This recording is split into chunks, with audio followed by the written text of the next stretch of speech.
ये घटना है लॉकडाउन समय की उड़ीसा के देवमाली गांव की। एक गांव के प्राइमरी स्कूल के साइंस डिपार्टमेंट के टीचर थे गोपाल नाम के एक 25 वर्षीय युवा। गोपाल एक शहर में रहने वाला युवा थे। देवमाली गांव के प्राइमरी स्कूल में उनका पोस्टिंग 1 साल पहले हुआ था। उसी गांव में गोपाल एक किराए घर में रहते थे। गोपाल जिस घर पर रहते थे उसी घर में एक छोटे से परिवार भी रहा करते थे। 2 या 3 दिन से उस गांव में रात को एक सफेद ड्रेस पहनी हुई एक लड़की को देखे जाने की खबर थी और गांव वाले भी रात को बाहर निकलने के लिए डरते थे। लेकिन भूत प्रेत इस सभी बातों पर गोपाल विश्वास नहीं करते थे। एक रात की बात है, रात करीब 2:30 हो रहा था और गोपाल टॉयलेट जाने के लिए उठ गए। गोपाल बस बिस्तर से उठे ही थे और कोई उसके दरवाजा खटखटाने की आवाज आता है। बिना टॉयलेट जाए गोपाल दरवाजा खोलने के लिए गए। जब दरवाजा खोले तो देखा कि वहां पर कोई भी नहीं था। फिर ये दरवाजा बंद करके टॉयलेट चले गए। वॉशरूम से आ रहे थे और फिर से दरवाजा जोर जोर से खटखटाने लगा। इस बार घर के सभी सदस्य उठ गए। गोपाल थोड़ी चौंक गए और घर में रहने वाले लोगों को बताया कि मैंने जब पहली बार दरवाजा खोला तो कोई नहीं था और अभी फिर से जोर जोर से कौन दरवाजा पीट रहा है। घर के सभी सदस्य थोड़ा डर गए थे, लेकिन गोपाल थोड़ा साहस करके दरवाजा खोल दिया तो भी वहीं पर कोई भी दिखाई नहीं दिया। सभी घर वाले चौंक गए और घबरा गए थे बहुत। 10 मिनट बाद फिर से दरवाजा खटखटाने की आवाज आती है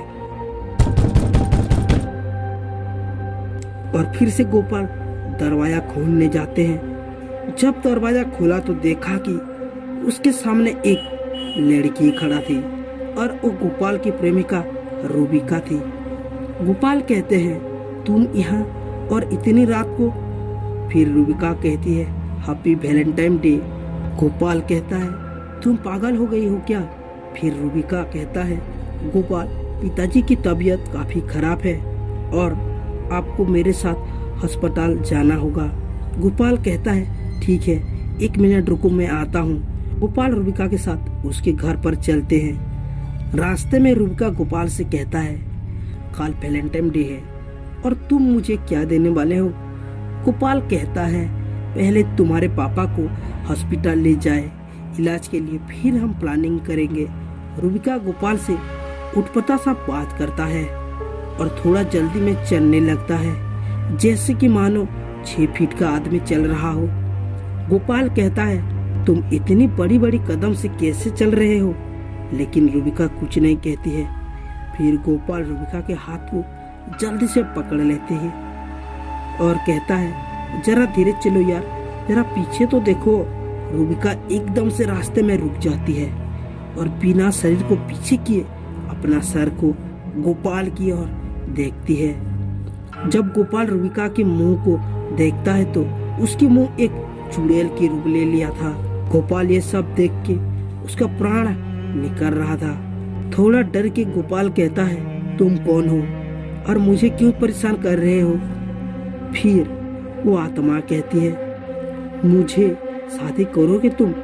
मैं बहुत दिन से प्यासी हूँ। ये सब कहते हुए गोपाल को दोनों हाथों से पकड़ने को कोशिश करता है।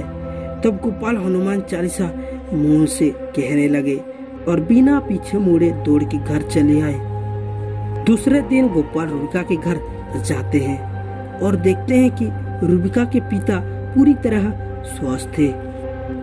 गोपाल रूबिका के घर वालों को रात की घटना कहता है और रूबिका के पिताजी कहते हैं कि शुक्र है कि तुम बच गए, वो एक आत्मा है। 5 साल पहले हमारे पड़ोस में एक परिवार रहते थे। उनका 2 लड़की थे। बड़े वाले लड़की ने एक लड़का से प्यार करता था। जब उनका ब्रेकअप हो गया तो लड़की ने सदमे में फांसी लगाकर मर गई। तब से उसकी आत्मा गांव में भटकती है। दोस्तों, ये कहानी आपको कैसी लगी? वीडियो पसंद हो तो वीडियो को एक लाइक कर देना और ऐसी कहानी सुनने के लिए हमारे चैनल को भी सब्सक्राइब कर देना। मिलते हैं अगली कहानी पर, देखते रहिए हमारे दूसरे वीडियोज को।